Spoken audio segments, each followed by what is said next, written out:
All right, let's go ahead and get started, and other folks might jump in throughout the entire session. So a quick introduction, my name is Jessica Wilson. I am the ECA Program Officer at the U.S. Department of State, and I cover the Sri Lanka, Nepal, and Afghanistan program. So I'm really looking forward to our first virtual pre-departure orientation for Sri Lanka. This is definitely a way for us to get to know you and see you before you head out. And an opportunity for the Commission Director and Deputy Director to introduce themselves and give you some preliminary information to get the conversation started. So I'm not going to waste any more time. I'm going to pass it on to Sundarshi, our new Executive Director at the Commission in Sri Lanka, and our Deputy Director, Ramya. Hello, everyone. I hope you can see me. We are having some technical issues here, but hope you can see me. I'm Sundarshi Gunawardhan. I want to say welcome to all of you. I know we are all not together here today, all 8 of you, but those of you who are here, this is a pre-welcome before you arrive in Sri Lanka. It's a virtual pre-departure orientation for you. Just like you, I am also new. I'm returning to Sri Lanka after many years. I started working at the Fulbright Commission about 4 weeks ago. I come from places that some of you come from. Chase, I live a stone's throw from George Mason University. Oh, that's great. Yeah, and I actually worked at George Mason University for 10 years, a while back. I'm returned to Sri Lanka after many years to help with the Fulbright program. And Ramya, my colleague Ramya, who's here with me, is your program officer. She's the deputy director. She'll be the primary contact for you for all of your Fulbright related matters. The Fulbright Commission in Sri Lanka is a bi-national commission. I don't know if you all are familiar with the kind of distinction. We are established by treaty with the US and Sri Lankan governments to help educational exchange programs, including the Fulbright program and a few other programs. And we will be your home away from home while you're here. While you've had a lot of work and help and assistance with through State Department and perhaps IIE, when you're here, we will be your primary point of contact for all grant-related matters. So just to give a quick introduction to the staff at the Commission, can you see the slides?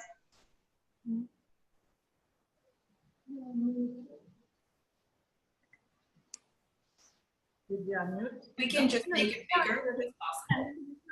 Can you make the slides bigger? Just to full screen, do full screen. just play the PowerPoint. Just play the PowerPoint. Go to the PowerPoint and play on full screen.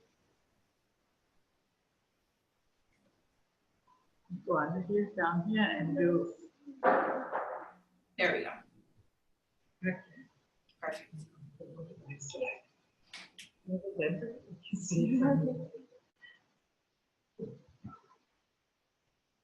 We have a very small staff of 9 individuals, 5 core staff and some 3 support staff, 6 core staff and 3 support staff, and Ramya will be your primary contact. We will also meet with Krishani Dayantika, who is our finance manager. She will be handling all your payment matters. And if you have questions about banking and all of that, when you're here, she'll be the person to help you out. When you finish your grant period, also she'll be helping you close down accounts and sort out your money matters. Our executive assistant is Soraya. She's at the front of the office. You'll meet her when you come here. And we also house the Education USA Advising Center. We have 2 advisors, Edna and Natasha, who help students from all over Sri Lanka learn about higher education opportunities and how to apply to US colleges and universities. We have 3 support staff. You'll meet them as well. Buddhika will be helping you out as you arrive, driving you around to places. And Sumitra is our office assistant, and we have a wonderful office help support person who looks after our property and our garden. So that's our staff. We are a very small staff, and they do incredible work, I have realized in these 4 years. So you'll be in good hands when you're here. I'm going to turn it over to Ramya, going to walk you through some of the pre-arrival information. Hi everyone, I've been in touch with you. So let me take you through these slides, which will hopefully answer most of your questions. But some of you have already been in touch with me and I think we've gone through some of these things. But I'll take you through the questions, these slides, and that will probably go through the rest of your questions as well. So official grant documents, again, we've got all that. Keep a signed copy and bring a copy of that with you when you come, because the scanned copy is not very clear. So bring the copy with you when you come and make sure you upload a copy to CIS or IIE as well. If you have any questions, ask as you go along so that we can clarify as we go to the next slide. Any questions with the grant document? No. Okay. So in-country orientation, as it was given in your grant documents, will be from the 13th, 14th, 15th, and 16th of November. It starts early. We start around 9:30 on the first day and even earlier on the next day. And it's a full day session, quite heavy, information heavy, but we've extended it from 3 to 4 days so that the extra day will give us time to take you around Colombo, help you with getting phones, also help you start looking for your housing and do all the logistical stuff.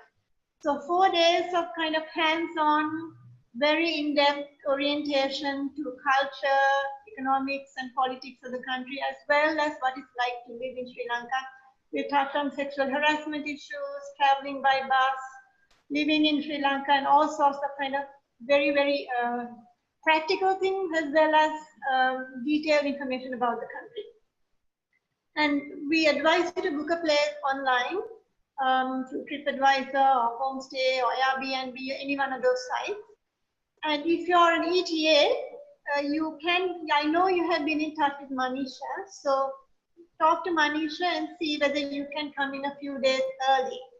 He might offer it free. It depends on what you have negotiated with him. I have not been in touch with him about what you have negotiated. But maybe if you want to come a couple of days early, he might give you a few extra days. Or you could stay in a guest house and move into Shangri-La one from the time you have booked it with Manisha. So that's orientation. Any questions on orientation? No? Okay. So this obtaining your visa is the crucial thing. The point to remember is that you must not arrive in Sri Lanka without an entry approval, right? So there are many types of visas, but the tourist visa is the easiest way to enter Sri Lanka. But if you enter on a tourist visa, you have to go back to the US and come back again on an entry visa, because we have to give you a specific visa, which is a residence visa. And the residence visa can't be done in country if you arrive on a tourist visa. So you need to follow the process that we lay down quite carefully. So all of you except Maggie and Jessica, I think I need, Jessica's not here, Jessica's here. If you can send me your passport, a scanned copy or a photograph as an attachment. I have probably got it before, but it was too small. So resend it to me as soon as you can, and then we can begin the process of getting the approvals done. Okay. The moment we take it through the approval process here, we get an approval document, which I will scan and email you. And when we scan and email it to you, you have to fill in the form, and the link is given in your handbook and here as well. Fill the form in, and then get in touch with the Sri Lankan embassy if you can. Phone them and tell them you're sending your passport in, and ask them how much they'll charge you for couriering it back to you. And so send it in with your grant, a copy of your grant paper and a copy of the approval document that I send you. So passport, your grant document, a copy of the grant document, and the approval document that I send you. So those three things are essential when you send it to the embassy, and make sure that they don't charge you, because Fulbright grantees do not need to pay. If anyone asks you for the visa fee, which is a residence visa fee, tell them that you're a Fulbrighter and let me know, and we will sort that out for you. But if you explain to them that you're a Fulbrighter, they do know at the embassy. So it takes about 2 weeks for the whole process to go through. And you need to send your passport within 90 days of arrival in Sri Lanka. So that's why we need to time it accordingly, and we will work on the documents now and send it to you so that you can send it on time and not too early. If it goes in too early, that is 90 days before your arrival date, it's invalid, it becomes invalid. So that's the residence visa process. And once you come to Sri Lanka, so what you get in DC is an entry approval, right? So when you come to Sri Lanka, at the airport, they will stamp it again, and they'll stamp it saying that you have arrived in Sri Lanka, that you have landed in Sri Lanka. And then you don't have to do anything at the airport. Just come to the office, and then we will take you through the entire process, and we will do the conversion of the entry visa into the residence visa. We will do it for you, and we will do it in the office. Any questions on that?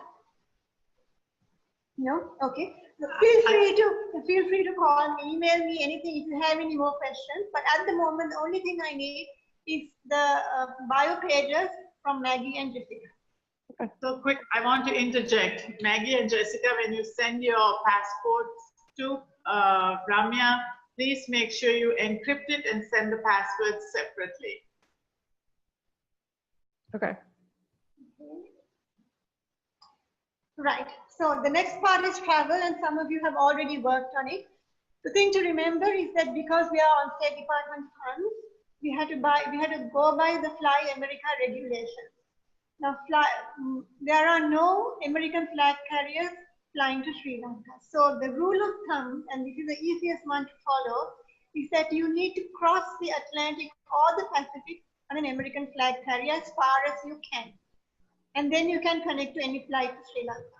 If you basically follow that rule of thumb, you're safe with the Fly America regulations.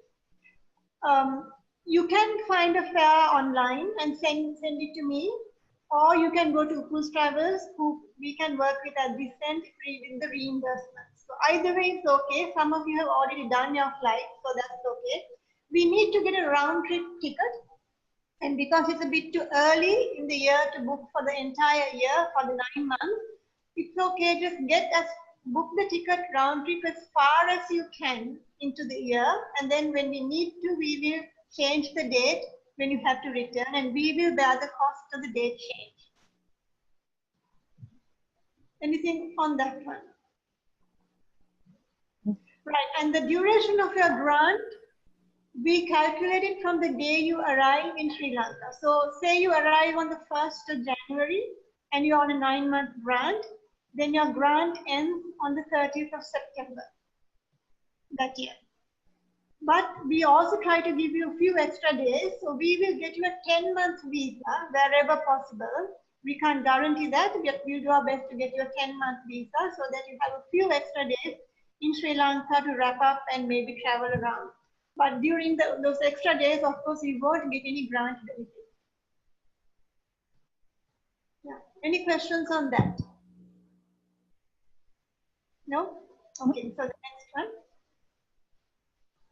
So all the ETAs are entitled to a language course that anyone else can sit in and join as well. And I know most of you have been in touch with Michael. So we've given Michael up to 40 hours of language lessons, but he will work with you. He's wonderful.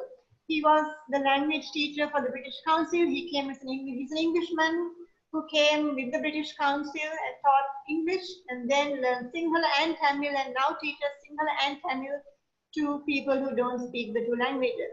So he's wonderful, and we've given him 40 hours, but he will judge exactly what will be needed. And if necessary, we can even go up to 50 hours, but he rarely ever needs that many number of hours. And he'll break the number of Sinhala Tamil lessons depending on the number of people on the course who wants to do Sinhala and the number who wants to do Tamil. And I think this time we have more people doing Tamil, so he might focus a bit more on Tamil lessons. And anyone else, Chase, if you want to, you're welcome to join the course. And Katie, too, if you're Katie's not here, right? No, Katie too. KT2 and anyone else who wants to join the course can sit in on the course, but do remember it's sort of geared towards the ETA, but Michael is flexible and he'll try to look at everyone's needs and help everyone out. And during the month you have, so we have orientation 13th, 14th, 15th, 16th and November, and almost the very next day the language lessons start. And since you're staying at Shangri-La, it's very convenient for Michael because Michael lives close by and it's a massive house, lot of space for people to study on their own and all that. And Michael will have the lessons in the house. So he'll come to Shangri-La Bungalow and have the lessons there. And while you're there, we will arrange visits for you to go to your placement. So Jaffna is expecting you. The principal of St. John's, I spoke to him, he's looking forward to you coming. And Martha, Olivia, Siddhartha is expecting you, and of course T-Leaf is expecting all of you as well. So everyone is looking forward to meeting you. So we will do that before school closes, early December. So school will close for the December holidays, either the first week of December or the last week of November. Dates are not really clear yet. So we will take you to the schools or to your placements before school closes or the institution closes. And then once the lessons are over, you can then decide on when you want to go. Some people prefer to stay on in Colombo till Christmas or New Year's Eve, and then leave in the start of the first week of January. It's up to you. That's flexible. And it also depends on for how long you have booked Shangri-La. And we will give you a ride to your placement. So all of you, ETAs and student researchers, will get a ride with us to the placement. And then while you're here, we'll also help you find your accommodation. Any other questions on that? No? Okay. So book your guest house and go by the reviews. If you're not staying at Shangri-La Bungalow and you want to stay somewhere close by, go for a place in Colombo 3 or Colombo 5 or Colombo 7. And that's sort of, and find out, go track our address and get a place about 10-15 minutes from the commission. That will be really easy for you then to walk to the commission in the morning for orientation. And Gaul Road is also a nice place, and there are lots of sort of bed and breakfast places for about $20, sometimes between $20 to $50 a night. And there are budget places as well, and most of them, if you go by the reviews, are fairly safe, and we have not really had any problems with well-reviewed Airbnb or TripAdvisor accommodation. So Airbnb is also popular now. We have a few Princeton Asia fellows who have found their temporary housing through Airbnb and found them quite suitable. So if that's a better option for you, I don't think it would be an issue. I haven't used it myself, but I think it's pretty reliable. Yeah, so any one of those sites that are well reviewed work fairly well. I mean, we haven't had an issue. So go by the site, go by the reviews, read the reviews carefully and book accordingly. And then we will pick you up from the airport. So about a week before you're scheduled to come in, send me your ticket again and we will book a cab for you to pick you up from the airport. So when you come out of the airport arrivals lounge, there will be a man carrying a board with your name on it, and that person will bring you to your guest house and we will pay for that cab. And then from there, the next day, if you have a few days before orientation, email us and be in touch, and you can drop in and meet us and schedule appointments to meet all of you. If not, come in the morning. If you're making it back to back, that is arriving say on the 11th or the 12th before orientation, then just come in on the 13th to the commission, and you have to make your own way in the morning and sort of leave a little room for traffic. Traffic in Colombo can be awful, especially during a school day. And convert your money. So if you're bringing a little bit of money with you, convert that at the airport. There are 3 or 4 banks. All the bank counters at the airport are very good, are official bank counters. And it's better than trying to come into Colombo and then look for places to convert money and finding it difficult to find a good place if you can't get to a bank in Colombo. So try to convert a little bit of money to hold you through till we pay your settling in allowance once you come into Colombo. Any questions on that? Right, so settling in allowance. So these are the payments. So if you look at your grant document, you would have seen that we give a certain, about 3 or 4 allowances. So the settling in allowance is really meant to cover you for your needs when you stay in Colombo during orientation. So for your transport to the commission, for accommodation in a guest house, and then also when you have found a place to buy whatever you need, like your linen and your crockery and cutlery and stuff like that, the settling in allowance is meant specifically for those expenses. On top of that, so that is a one-off payment, and that you get only when you arrive during the first few days. And Trishani, our accountant, will take you to the bank. So she'll give you a check. She'll take you to the bank and help you cash it. Then you get the monthly stipend, which will be sent to your bank account every month. At the end of the month, she will transfer your stipend to your bank account, and that is generally HNB, the Hatton National Bank is the best bank that we use, and we recommend that to you because it's network island-wide, and you can get your debit card from them, and then they have ATM machines everywhere. You can withdraw money from them.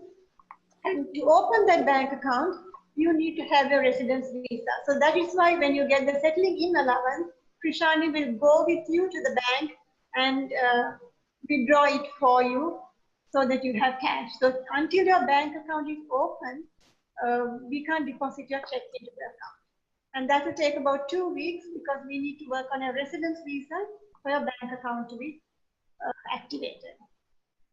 And then you have an incidental allowance, and this should cover all the other expenses for your program or your research work.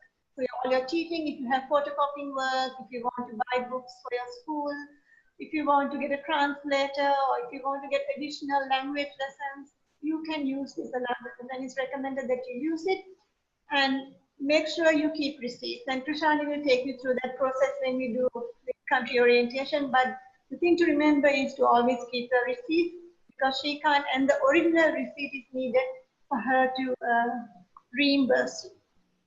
And then, of course, when you return, you will get an excess baggage allowance. We'll go into detail about that at the end of the grant. Anything else about stipend? No? Okay. So banking, as I said, our bank is Hatton National Bank. It's widely networked, and we'll help you open an account with them.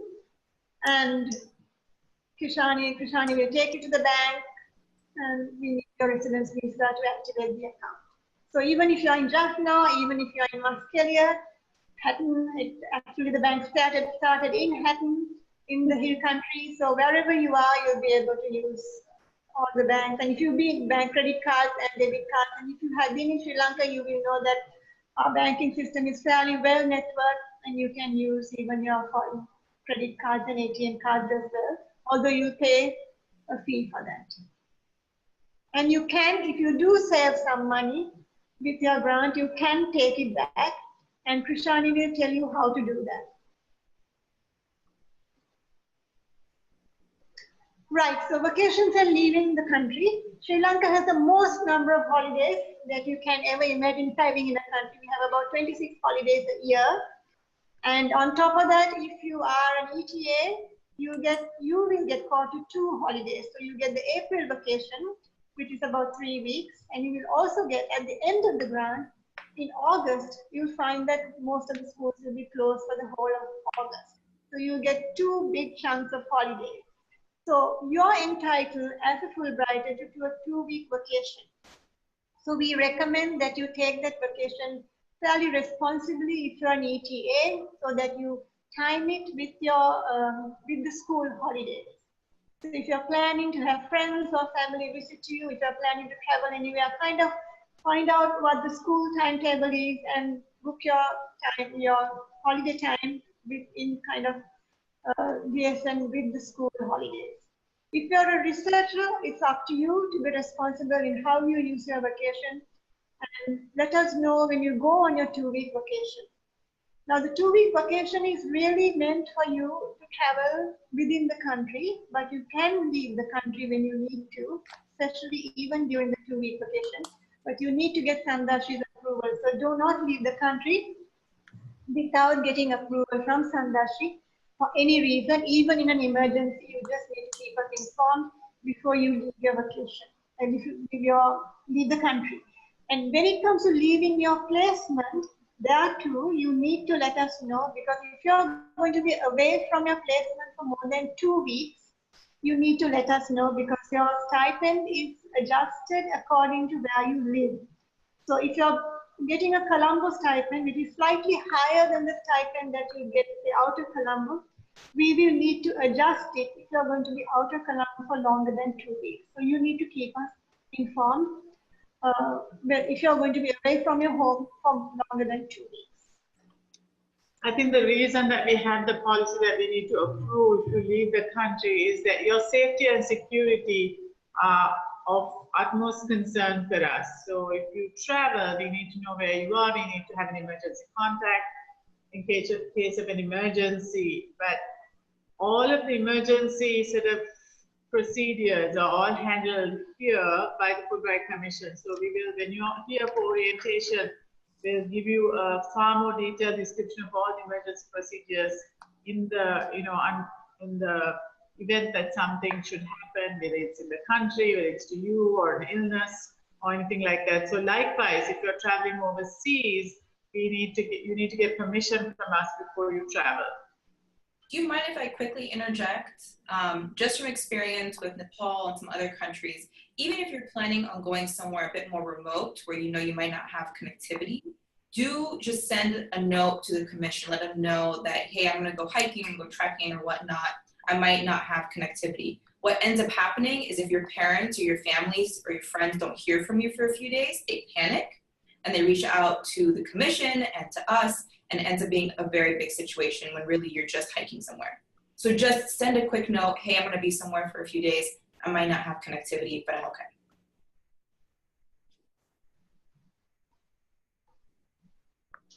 So based on that, about traveling and staying safe and staying informed, make sure you register on the STEP, that is the US government mandatory registration process.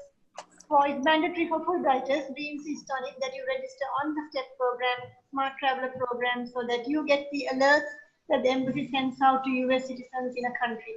So make sure the link is here and make sure you register on this before you leave your country. You can even do it immediately. I did it before I left the US, and it's really, really good, because just yesterday, wasn't it yesterday? Yes, just yesterday, we had a political rally here in Colombo. Nothing major, but immediately the US Embassy sent me a message on my phone and to my email with a general warning about not to be in certain public places in Colombo, and just alerting people to the possibility of closure of roads and transportation difficulties and things like that. So the US Embassy looks after the citizens when we are overseas, and the STEP program is the best way to do it. Now, this is not just for Sri Lanka. If some of you are traveling and breaking journey en route to Sri Lanka, I believe we have one of our grantees who's currently in another country. Please register en route at the various stops you make. Put in information about each country you will pass through or break journey. It's really important that the US Embassy knows where you are and can alert you in case of an emergency.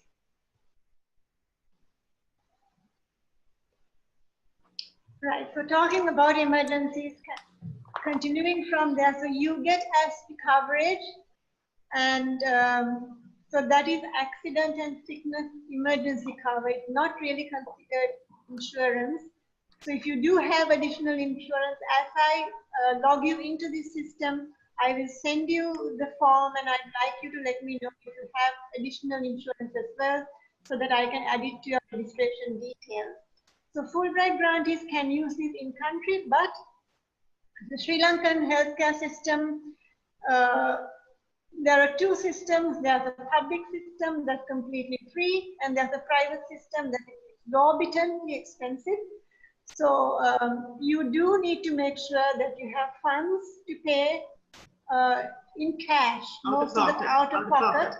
because sometimes they do accept the insurance card, an international insurance card, and sometimes they don't. So if you ever need to enter hospital, just immediately let us know anyway. And if you have a problem with cash, we'll have to work that one through carefully so that you are able to pay the hospital. We have not had a huge emergency where we had a problem with bills, but insurance cards are not that very well recognized in Sri Lanka. Certainly not overseas insurance cards. So just to let you know that you have to be careful, have a bit of money in your bank account for an emergency all the time. So to put things in perspective a little bit, it's not as expensive as the US, okay? So rest assured, it's not as expensive as the US. You can see a specialist for about, gosh, for the amount you pay for your co-payment in the US, you can pay out of pocket full with everything covered for a specialist. The other thing to also check before you come is if you're bringing along any US insurance policies or you are covered by another policy in the US, you want to make sure that it is able by policy. I checked this before I left the US to make sure that my husband's insurance that I am on can be used in Sri Lanka. Some policies are not. Very few policies are worldwide. So check on that. If it's not, you need to call the insurance company and ask for guidance about using your insurance when you're in Sri Lanka and what the procedures are and what you need to submit if anything is covered.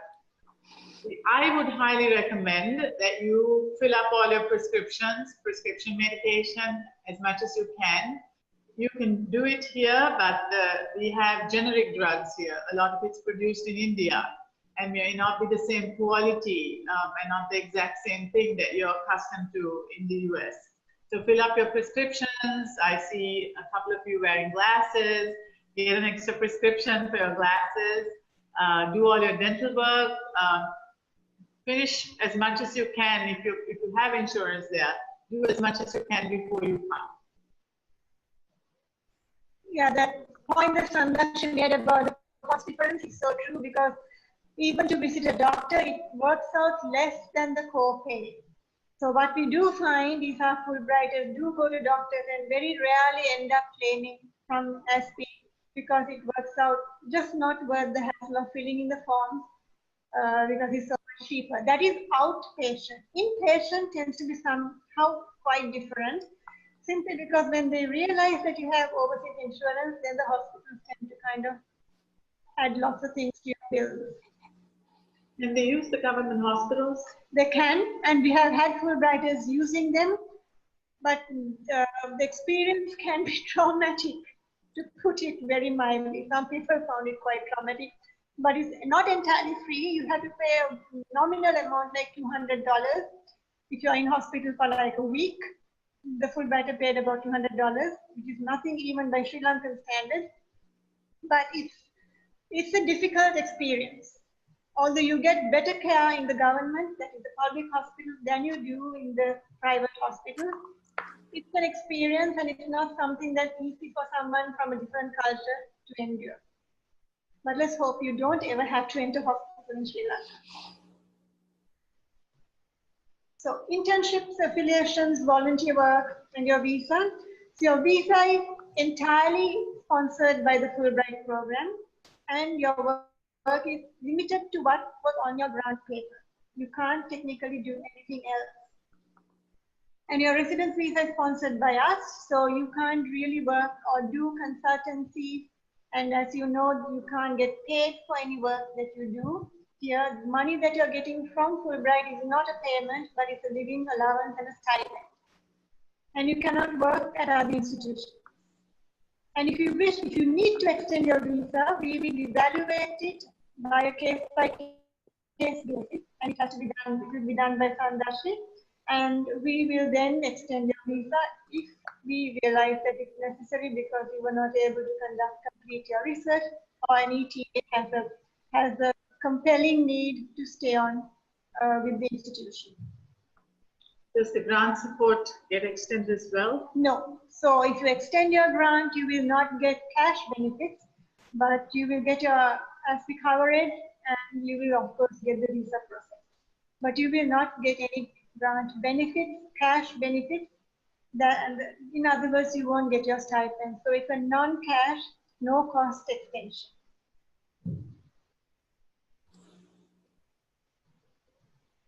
So just a few basic things. You can have your mail till you find your housing and till you're sure of your new accommodation. You can have your mail or parcels delivered to the commission.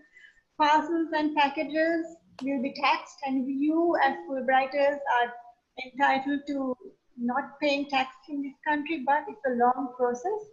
So the easiest way to avoid that is to give a very low value and to label personal use. So when you do that, you end up being able to avoid having to go through this long process of working out your tax exemption.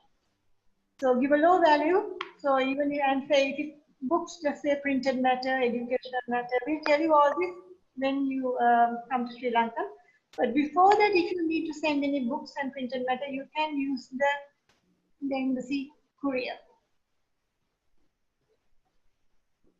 And as I said, we'll give you a right to your placement, and this will be at the start of your grant. So at the end of your grant, of course, when you make your way back into town to get to the airport, you have to pay for your own airport or for your own cab. But the first ride, we will take you and help you settle in. And the embassy has a commissary where you can buy some of your favorite things that you tend to miss in Colombo, in Sri Lanka. Bigger jars of peanut butter than smaller jars, which are horrendously expensive because taxes are very high. So 100 grams of 600 rupees as opposed to 1 kilo for 500 rupees, and the commissary works out to be amazingly different in terms of price if you want to join and if you want to continue enjoying having the little goodies that you're used to back home. But you need to pay the commissary for that, and it works out quite expensive because you have to pay in dollars to join the commissary. So just to recap, so the next steps will be booking your flight. So if you haven't done that, some of you already have, you have to work on that. And purchase only when I say it's approved. But send me your itinerary and the fare that you have got, either through Pool or on your own, and I will vet it. And then if it's okay, we will approve it. And then you can work with Krishani, our accountant, on the reimbursement.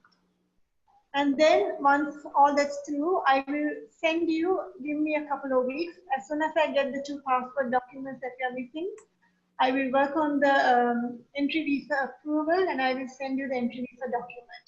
And the moment you get that document from me, send it to the Sri Lankan embassy with your passport and a copy of a grant paper. This is the Sri Lankan embassy in DC, not the one in California or the consulates around the country, just the one in DC. They are the ones who are most familiar with the visa processing for the Fulbright grantees. Yeah, because if you send it to the other consulates in California or whatever, there will be a long process of misunderstandings, which I can assure you you will have.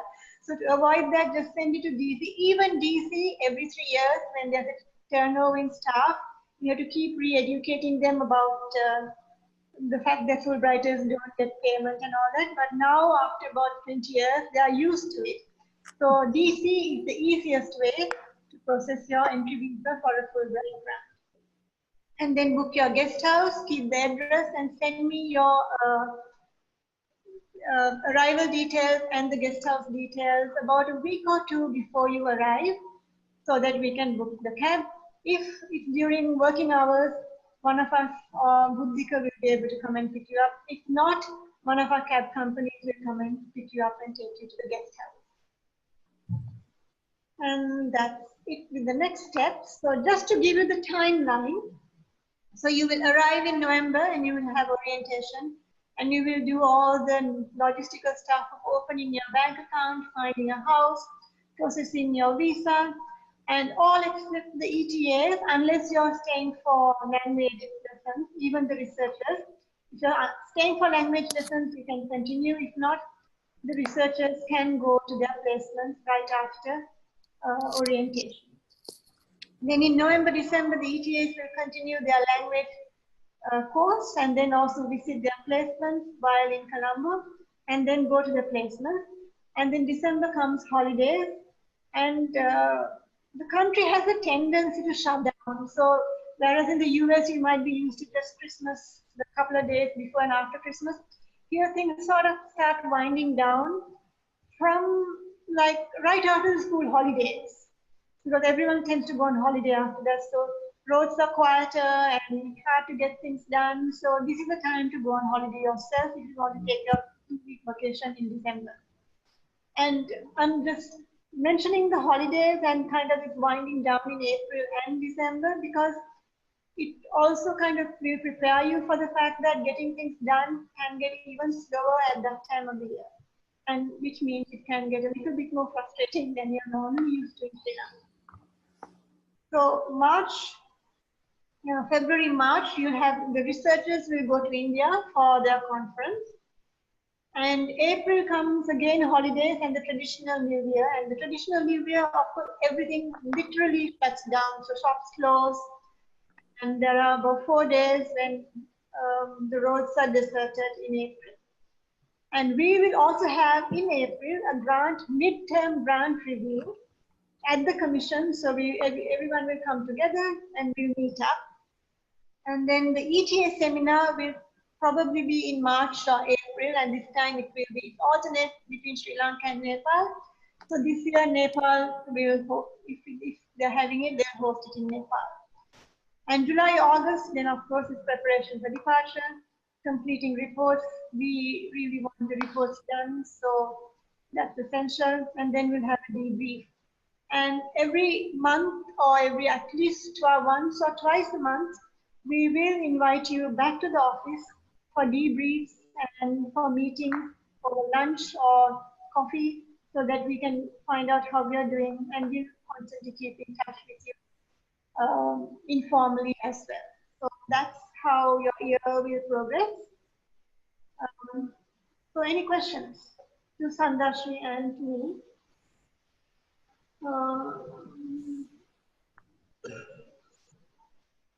I have a question for Chase. Chase, have you been in contact with Rajaratnam University and your sort of point person who's going to be your mentor while you're here? Yes. Yes. In fact, I have a phone call with him next week. Okay. And who is this individual? Is it in your proposal? Yes, it should be. His name is Rajneesh Vanderkoon. If you have any challenges with communicating with your host university or contact, please let us know before you come. We are doing a round of site visits to our various stakeholders and institutions that provide support to the incoming grantees. So this is a really good opportunity for me to get to know people you're working with and make the institution aware of your arrival and ready for your arrival. This is extremely important for me and for the office to make sure that our grantees are welcome at their institutions and have continuous support. Okay, great. Yes, I'll make sure to keep you in the loop.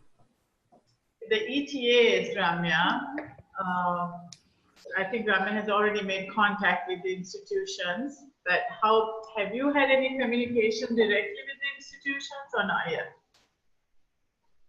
The individual grantees, have they been communicating directly as well? Some of them have been in touch with TD, but with Jaffna and the 2 schools, no.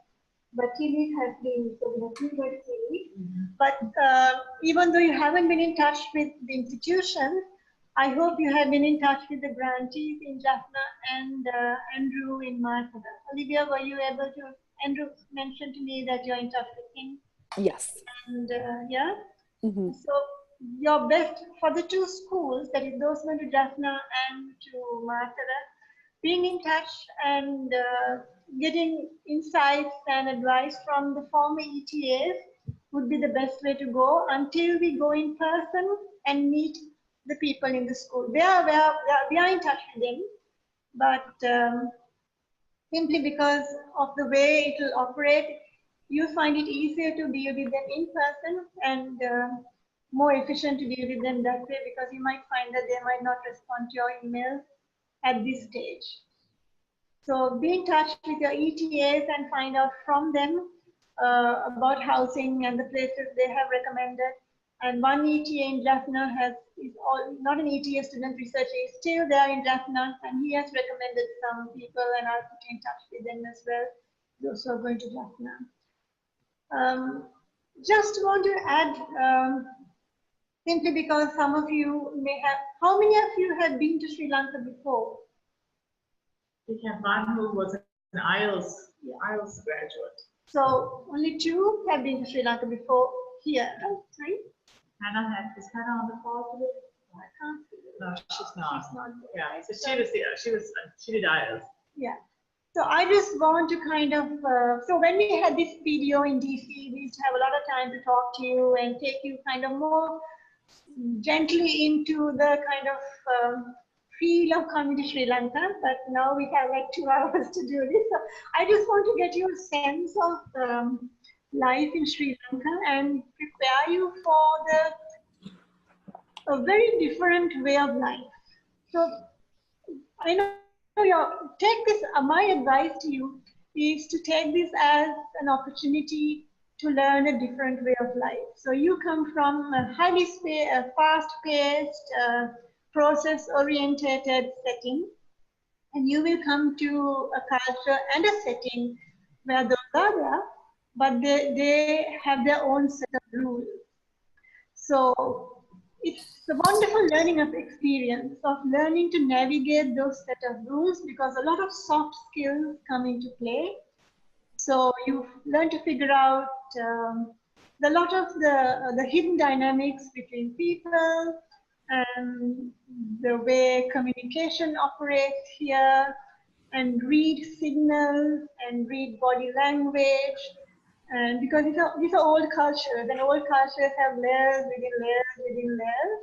And so take this as, if you can take it in any way, you can take it as amazingly, awfully frustrating, terrible experience. But you can also step back and make it interesting experience of learning and growing and maturing within an unusual culture. So stay open. That's what I always say. Stay open. Be ready for things not to go the way you're used to having it go. Be ready for emails not getting answered. Be ready for going to a meeting and not finding that person there, or finding that person rushing out of that room when you had set a time, set 2 hours with that person before. All sorts of little frustrations like that are very different, and you might find that even your research proposal will take a U-turn, or you might need to readjust your research proposal. So the main thing is to come with a very open mind. Come with an open mind, come with the possibility of what we call serendipity, because serendipity was invented in Sri Lanka. And the more you keep a mind open to serendipity, the more you find that you have serendipitous things happening to you. But that does not mean that you don't do your research, or you don't meet your objectives. You do. But it's just a matter of being prepared that those will need to be achieved using a new set of skills and new tactics. So any questions on that type of behavior and learning, and any questions on the logistics that we talked about before? We're happy to talk about it in about an hour more. Yeah. We have about an hour more. You all are very quiet. Yes. Very quiet. I had tons of questions moving back to Sri Lanka, which is my native country. So I'm really surprised that you all don't have questions. I do just have like one small question. Can you speak up, Morgan? Yeah. Is it not coming through? It's just very low. Just speak up a little bit. So I was just curious, can we get this PowerPoint that you created? So this whole session is recorded. Oh, perfect. Okay. And we'll send it to you with the PowerPoint. Great. Thank you. Yeah. So I also want to add a quick thing before the next question. If you can use your US credit cards here, and I recommend that if you don't have a no conversion fee credit card to get one. It's really been handy for me. I don't have to have money in my hand too much for basic grocery shopping, paying for things that I need for the house. If I need to purchase something, I just use my US credit card. And if you have one with a no conversion fee, you don't get those additional conversion fees, and you just pay your bill online, just like you do now. So you don't need to don't need to get a credit card when you're here. You can continue to use your US credit card. Of course, as Ramya said, you will get a debit card from the local bank when you arrive. But I've been able to exist for the last 4 weeks without actually using the local debit card and just using my credit card and a little bit of cash. Can I ask you, since we have only 4 of us here, 4 of Fulbrighters here, what your expectations are and what you're looking forward to?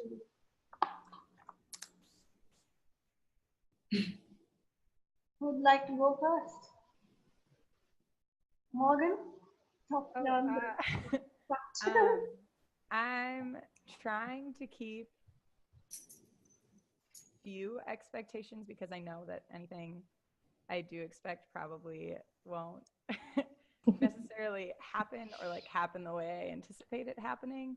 So I'm trying to keep relatively few expectations besides just like making sure I'm doing my own research and preparing myself. But I think I'm mostly excited to be a part of a new community and immerse myself in that and get to know the people, because I think people make cultures. And so I'm just like very excited to be a part of that, especially in with Tea Leaf and in that school. So. Okay. And Morgan, have you traveled to Asia before? I lived in India for 4.5 months. So yeah. Oh, that's great. Olivia?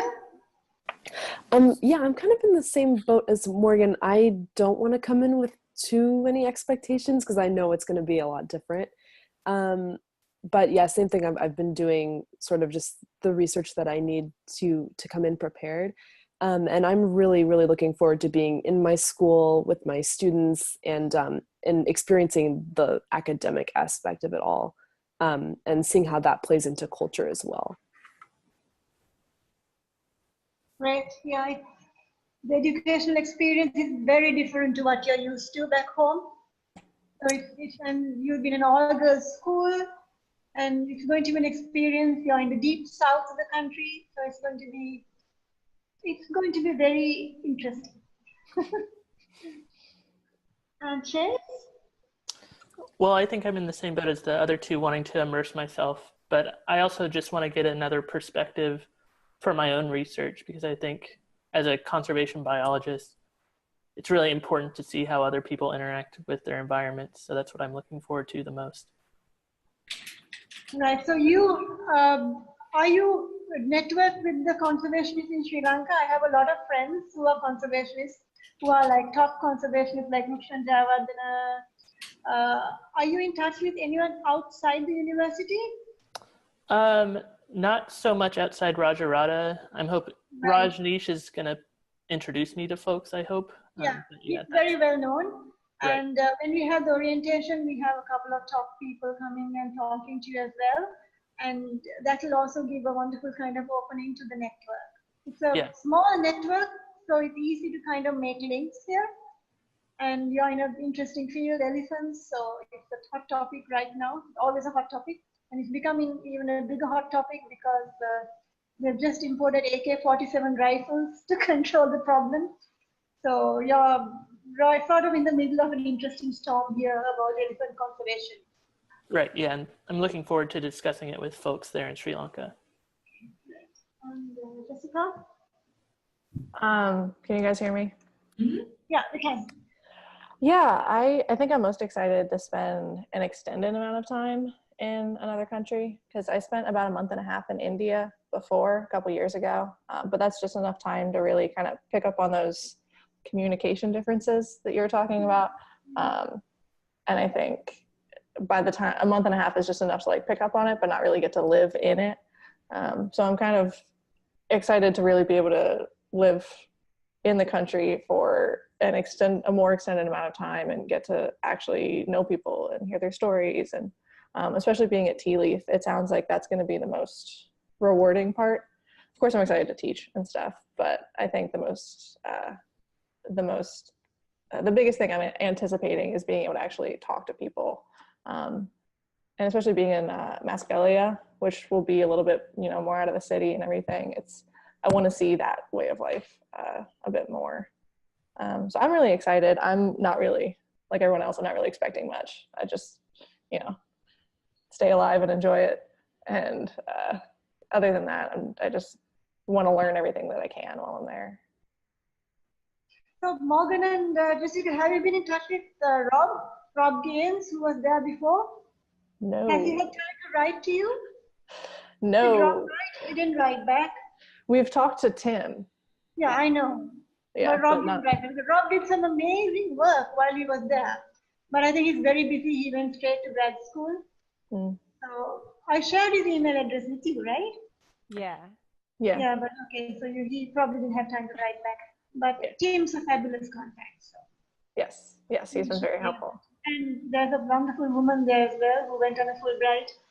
She's the head of the organization, local person. So she'll be a great resource person for you as well. Oh, great. Awesome. Mascali is a lovely place. It's slightly chilly, not as chilly as Baltimore in the winter time. But do bring some light fall-like clothes. It can get chilly at night. Yeah. Oh, I do have a question. Not so much about weather, but I know connectivity with. I'll be in a homestay with a family, and they're saying like no streaming on the internet and stuff because I don't want to use too much of the internet. Should I get like, I'm planning on getting a SIM card when I get there from Dialogue, and should I just like stream from my phone or So the best thing to do is streaming from the phone. You can get data, but data tends to be expensive. Mm-hmm. What you can get is you get this USB port, which we call a dongle, mm-hmm. which can be put in as a USB drive. It comes like a USB drive, and there you can buy a package. Yeah. And that will give you data, and that's much better than kind of streaming through your phone and buying a package, because you're not allowed to buy post-paid packages because you're not, you don't have a permanent address and you're not citizen. So you have to get prepaid packages, and the rates are very low in those. Mm-hmm. So rates are very high, so you don't get a good package basically. So it's always better to buy a dongle, and so that you can just put it into your laptop and work with the Wi-Fi there through the dongle. Okay, cool. Thank you so much. It's something that's useful for anyone. So if you're traveling anywhere, even for you, Chase, if you're going to be out in the jungle, having a dongle is the best way if you don't have connectivity on the phone. Then we will talk to you about the networks that have the best connectivity. So once you come, and we'll take you through all that. Okay. And you also can get your cell phones unlocked here. It's really inexpensive. I got my iPhone unlocked last week for about 3,000 rupees, which is about $15, right? $15, $20. That way you can also put the local SIM in. And when you go to the US, you will have an unlocked phone. You can even change your carrier with no problem. So those are the advantages. Also, they have data SIM cards here that are scratch cards, the prepaid data SIM cards. So I loaded one for just 400 rupees the first month. That's like $3. Lasted me the whole month. And I did my WhatsApp and Viber and Google Hangouts and Google Maps and everything. And I still had data remaining with so $400. So this month I'm going down to 200 rupees, not dollars, sorry, 200 rupees to test, but it'll last me the whole month. This is like really cheap. It's not expensive at all. So prepaid cards are not that expensive. And you don't have to get a postpaid package, and with the dongle and the prepaid, with the dongle and prepaid, I think you're good. Awesome. Thank you. Any other questions about logistical things? I don't know if do they have to do immunization and stuff like that for Sri Lanka before they come? Yeah, you need to do whatever you're told to do from that end before you come. Does IIE advise them? No, I think you go by the CDC. Yes. So I did this before I came. I went to my general physician who checked with the CDC on immunization for Sri Lanka. So I had my typhoid vaccine, the typhoid oral. It's a vaccine, but it's an oral live typhoid. It comes in 1 dose or 2 doses or something that you keep in the refrigerator and take before you come. That gives you protection for 5 years. I also did Japanese encephalitis before I came. There is no vaccination for dengue fever, which is the most prevalent thing. Before I came, I also had a polio booster. Even though we've got polio vaccinations as children, I was given another booster. I'm a little bit older than all of you, and they thought it would be good to get a booster before I come because the original vaccine loses life with time. What else? Make sure your MMR is up to date, measles, mumps, and rubella is up to date. There is no malaria other than chase. Oh, I don't know about muscaria and markera. Is malaria prevalent? No, malaria is not, and dengue is the bigger risk in Sri Lanka now. Malaria is more or less eradicated in the rest of the country, except maybe in certain pockets of the dry zone. So I think the best thing is to use mosquito repellents and stay safe. Bring bottles of off. You don't get good quality mosquito repellent here. So bring some really good DEET, something with DEET. I brought the State Department recommended lotion that had DEET in it. It's available at REI. You can get it in a tube. The other vaccination that I got, make sure your hepatitis A, B, C, whatever you've not had is up to date. That's prevalent. So make sure you take that. And typhoid, I highly recommend. It's waterborne, and I highly recommend that. I did get my doctor gave me a prescription for Melaron, and I'm carrying it with me in case I go to areas in the dry zone that has occasional malaria. But I don't think I'll ever need to take it unless you live in those areas. I don't think visiting counts for visits to the dry zone. So if you want advice, we are not entitled, Fulbrighters are not entitled to the Embassy Health Unit services. But if you do write to the embassy nurse, and the address is on your handbook. So if you do write to her, the embassy nurse tends to be very good at telling you exactly what you need, and also whether you should wait and get it here, because we all recognize how expensive vaccinations are there, and you can get the same vaccine made in Europe for like $20 or even less here. So she will advise you as to whether you should get it there or wait here, because she knows what's available at a particular time. Because sometimes we run out of the European vaccine and we end up with like a Korean version of it, which is not recommended. So if you check with an embassy nurse by writing to the email address in your handbook, she will tell you exactly what you could get here and what you should get there before you come. If you have insurance, I would recommend that you get it there. And you also look at your tetanus, make sure your tetanus is updated. If you have insurance, get it there. The quality of the vaccinations are different here.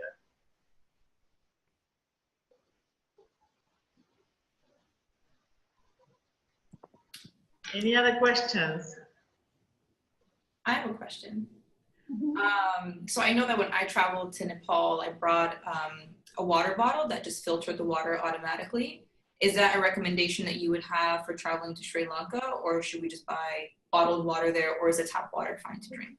So I would recommend, if you can bring the filter, the water bottle with the tablets to filter the water, especially for the ETAs and even Chase for you if you're going to be in the field. I would recommend that you bring one of those with you, or even at least the tablets with you. Water is not portable here. You cannot drink off the tap. So you have to drink bottled water. And unless you buy it from a really good place, I wouldn't recommend just buying off the street. water and things like that. So I would recommend you to bring that filtration thing, Jessica. I take it to Vietnam as well when I used to travel, and it's really very useful. Okay. But bottled water is available. There are grocery stores all over the country, so you don't have to fear not having water. We also have young coconut, which is excellent. That is like bottled water and high electrolytes. That is readily available anywhere in the country. That sounds amazing. Yeah, and we have a very thorough health briefing when you come into the country. We have a physician who will come and who will do a session for you at the orientation, who will take you through surviving and avoiding basic infections that you can get here. He'll take you through that. And what we do recommend is that you boil your own water and carry it with you so that you have your boiled water. So that when you boil it, the chlorine, but most of the pipeline water is heavily chlorinated. When you boil it, the chlorine evaporates. So that's the safest way. So, but all that we will take you through when you come to Sri Lanka. One recommendation, bring with you a fair supply of something like Pepto-Bismol. I did this for Vietnam and I do it here as well. Our food is spicy, and if you eat street food, or if your stomach can't tolerate a lot of spices and oils and different things, popping half a Pepto-Bismol every morning before you set out on your culinary adventure is a very good thing. So please bring the 5-symptom Pepto-Bismol. I highly recommend. Your palate will get used to it. Yes. What Pepto-Bismol does, so my physician said when I traveled to Vietnam, they use a lot of fish oil. So what my physician said was, Pepto-Bismol in the morning before you have a meal lines your stomach coating and helps prevent, particularly if you have a sensitive stomach, helps prevent indigestion.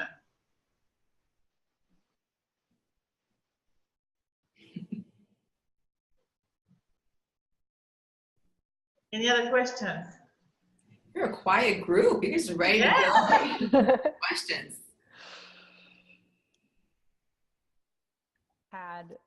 We found out we were going to be grantees for a while now, and so it's like now we're getting closer, and at least me personally, now I'm starting to think about all the things I need to ask questions about. But for a long time it was like, oh, it doesn't feel real, it's still like 6 months away. And now Right, and now it's only 2 months, and yeah.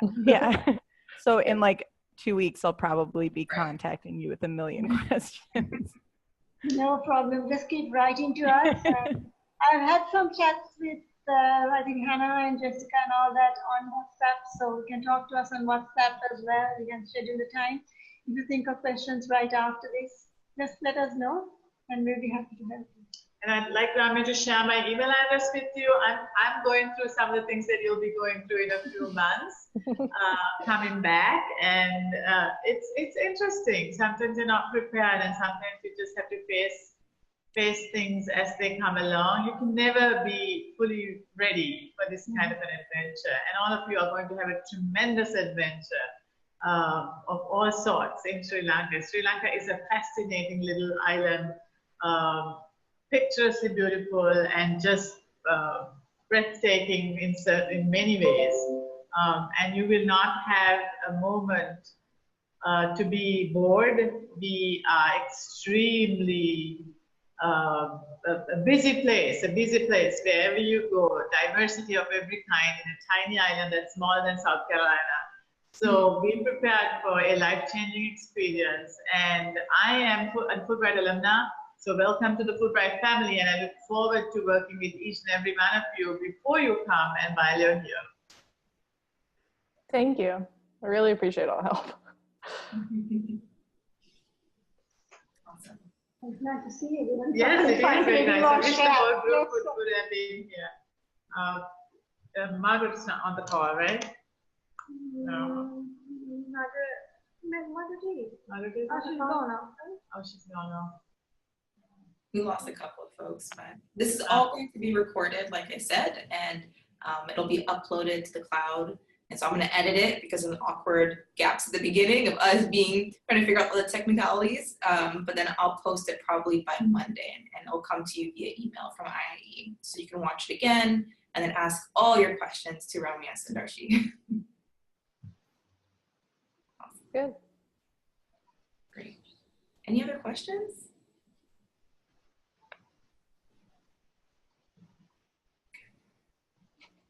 Any other final thoughts, Ramya and Darshi? Well, I'm sure we'll be talking in the weeks to come. And if you all have any questions, Ramya and I are here to assist you. Chase, if you need to hang out with some Sri Lankans before you come, let me know. Okay. Are you still at Mason? Are you still at Mason? I actually moved down back to Texas for a few months before I leave. Okay. Yeah. Okay. Yeah, so, you know, you're in for a big adventure. This is fantastic. I look forward to meeting all of you. And from here on, we are here for you until you come, and then we'll be here for you while you're here. Okay? Thank you, everyone. Thank you. Okay, everyone. Bye. Have a good day. Bye. Bye. Thanks, Jessica. Thank you. And good night. Bye. Have a nice day. All right. Bye. Bye.